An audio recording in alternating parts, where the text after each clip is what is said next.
जय जय श्री सुखदेव, जय जय श्री राधेश्याम। पीछे हमने श्री गुरु छोना जी महाराज की वाणी प्रारंभ करके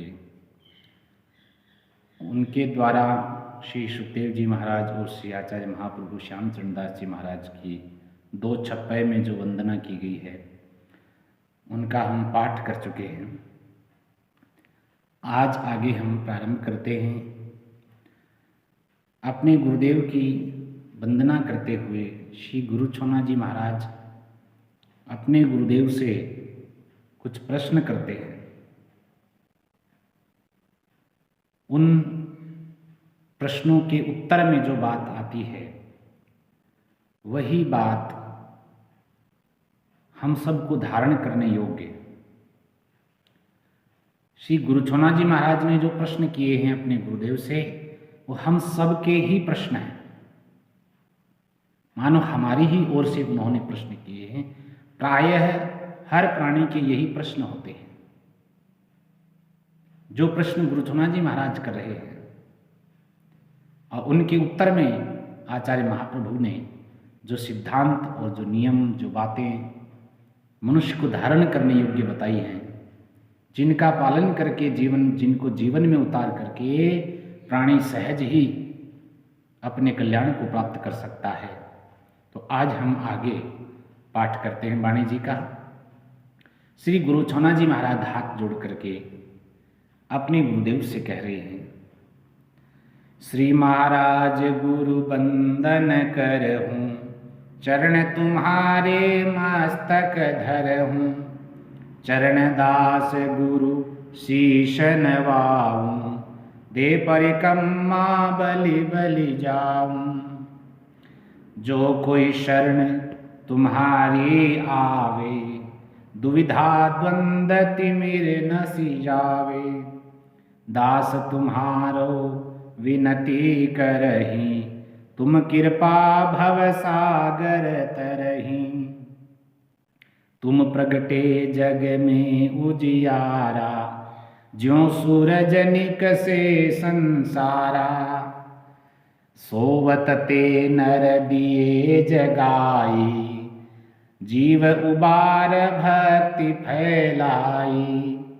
कृपा निधि सुख सिंधु अपारा, अमि पिवाय करो मोहि पारा।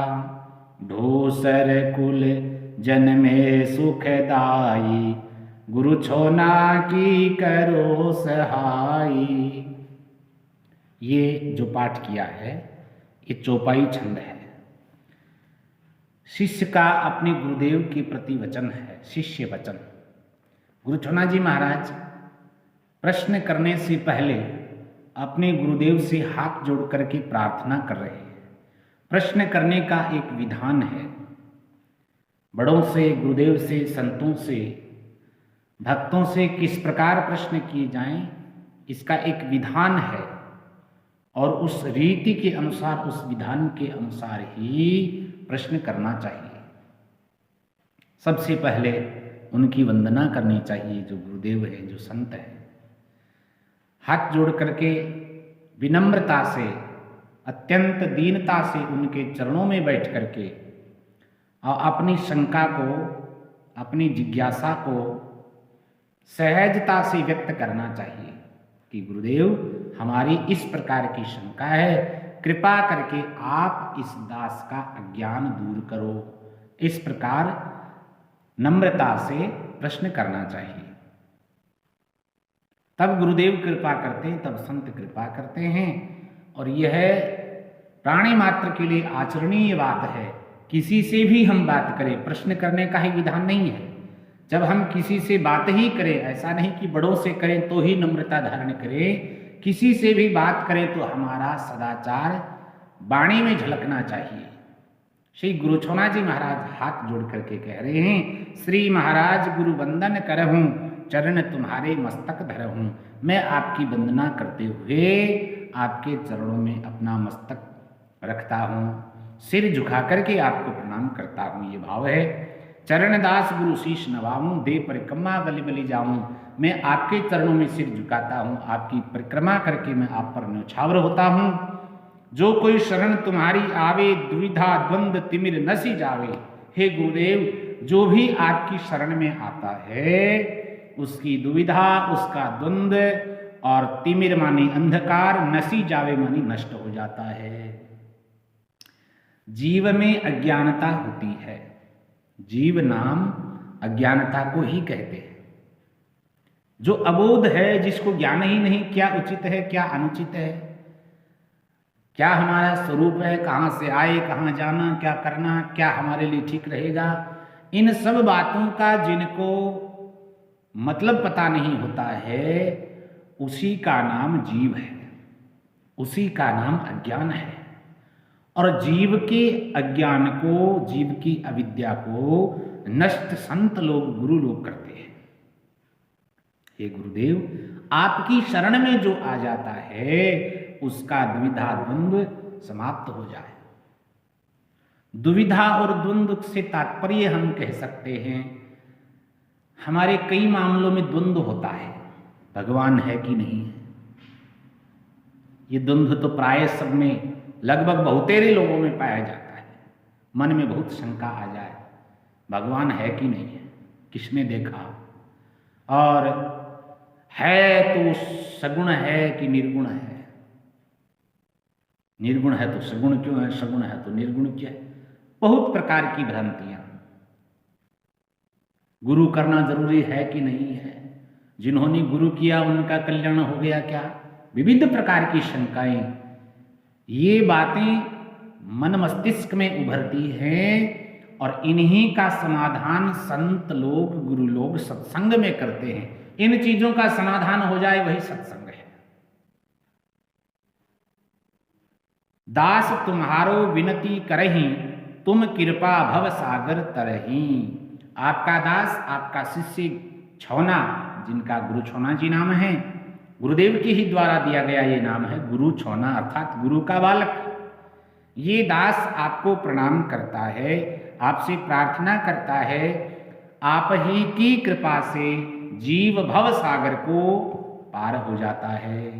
जब गुरु कृपा करते हैं तब ही जीव संसार सागर को पार कर पाता है। यह बात 100% सत्य है।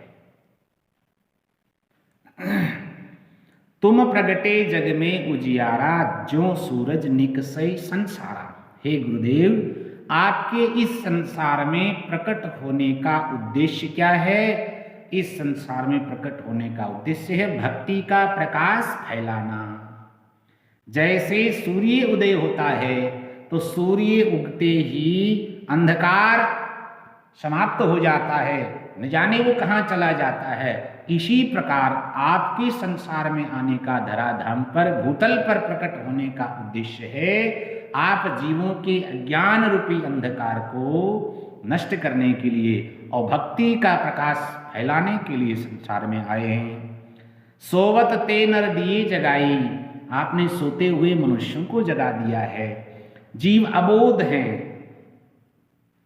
और अबोधता में वो अपना जीवन सोते हुए ही गुजार देते हैं। सोते हुए से तात्पर्य यही है, भजन में न लगे हुए जो जीव है वो सब सोते हुए हैं। चाहे वो धंधा कर रहे हों, रुपया पैसा कमा रहे हों, भौतिक दृष्टि से वो सुख से जी रहे हों, लेकिन वे सभी सोए हुए हैं जिनको ये ज्ञान नहीं हुआ कि भाई भजन के बिना कल्याण नहीं होगा। एक भगवान का भजन ही हमको संसार से पार करने वाला है।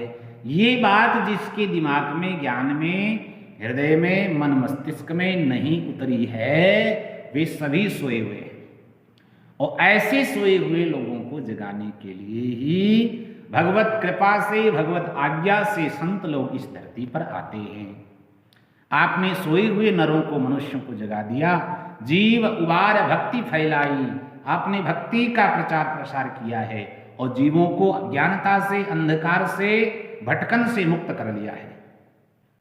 कृपा निधि सुख सिंधु अपारा, आप कृपा की निधि हैं। गुरुदेव की कृपा का तो क्या कहना, जब उनकी कृपा से जीव 84 के बंधनों से मुक्त होकर के भगवत धाम को सदा के लिए चला जाता है, तो इस कृपा का तो कहाँ तक बखान किया जाए। गुरु कृपा सर्वोपरि है। कृपा निधि इसलिए गुरुदेव को कहा गया है, आप कृपा की निधि, कृपा के खजाने हैं, कृपा के कोष हैं। सुख सिंधु अपारा, और सुख के अपार समुद्र है। अब सिंधु के यहां आगे अपारा शब्द लिख करके उसकी अपारता को और अधिक विस्तृत कर दिया गुरु छोना जी महाराज ने। कृपा निधि सुख सिंधु अपारा, हे गुरुदेव आप कृपा की निधि हैं, कृपा के कोष हैं, सुख के अपार समुद्र हैं। अर्थात आपके चरणों में ही जीव को अपार सुख का, आनंद का अनुभव होता है। सब जगह है ये संसार जीव को जलाता है, परेशान करता है, सताता है, लेकिन आपके चरण कमलों का ऐसा प्रभाव है, आपके चरण कमलों का ऐसा प्रभाव है, ऐसा प्रभाव है कि जीव को यहीं आकर के शांति मिलती है, सुख मिलता है। इसलिए आप सुख के अपार समुद्र हैं। अमी पिवाय करो मोहि पारा, अमी का अर्थ अमृत है, पिवाय माने पिला करके, करो मोहि पारा मुझे पार कर दो। हे गुरुदेव आप भक्ति का अमृत पिला करके, भजन का, सत्संग का, रस रास का अमृत पिला करके मुझे इस संसार से पार कर दो। संसार से पार जाने के लिए गुरु कृपा, और गुरुदेव अपनी कृपा के रूप में क्या देते हैं? कृपा के रूप में वो भक्ति देते हैं, और उसी से संसार से पार हुआ जा सकता है। हे गुरुदेव आप भक्ति अमृत पिला करके मुझे इससे पार कर दो संसार से। धूसर कुल जन्मे सुखदाई, आपका प्राकट्य, आपका पावन अवतरण अलवर जिले के श्री डहरा गांव में धूसर कुल में श्री मुरलीधर जी और माता कुंजो देवी जी के यहाँ हुआ है। बहुत सुंदर दिव्य चरित्र है। हमने निवेदन किया है कि आप इनका चरित्र, महाप्रभु जी का चरित्र अवश्य पढ़ें। आपको एक विलक्षणता का अनुभव होगा कि वास्तव में इनका जीवन, इनका चरित्र सिद्धों का सा चरित्र है। साधकता बहुत कम दिखाई पड़ती है, सिद्धों का सा चरित्र है। प्रारंभ से 4-5 साल की अवस्था से ही भजन में लग जाना, बहुत तड़के उठ जाना, सब लोगों को चेताना कि भैया भजन करो, क्यों गाफिल सो रहे हो। और 5 वर्ष की अवस्था में व्यासनंदन श्री सुखदेव भगवान का प्रकट होकर के इनको गोदी में खिलाना, लाड़ लड़ाना, पेड़े का प्रसाद देना, सिर पर हाथ रखना कि तुम तरण तारण बनोगे, जो कोई तुम्हारा मंत्र सुन लेगा वो संसार से पार हो जाएगा। तो हम कह सकते हैं वो विलक्षण चरित्र है, सबको अध्ययन करना चाहिए, मनन करना चाहिए। गुरु छोना की करो सहाय, हे गुरुदेव आप इस प्रकार इस दास की सहायता करो। यहाँ इस प्रकार श्री गुरु छोना जी ने अपने गुरुदेव की प्रार्थना की है, वंदना की है, और अब वे अपने गुरुदेव से अपनी जिज्ञासा व्यक्त करते हैं। कल हम आगे का पाठ वाणी जी में करेंगे, और क्या गुरु छोना जी महाराज ने प्रश्न किए हैं और क्या गुरुदेव उनका उत्तर दे रहे हैं। बहुत विलक्षण वाणी है, संत वाणी सहज मार्ग का अनुसरण, सहज मार्ग का निर्देशन कराती है हमको। वेदों का सार श्रीमद् भागवत है, भागवत जी का सार भक्तमाल जी है, वो भक्तमाल जी का भी सार गुरु आचार्य वाणी है, ऐसा समझ लो। तो इस प्रकार जो अपने संप्रदाय के आचार्यों की अपने गुरु वाणी का ही अनुशीलन अच्छी तरह से कर लेता है, तो सहज में सब शास्त्रों का सार उसको प्राप्त हो जाता है।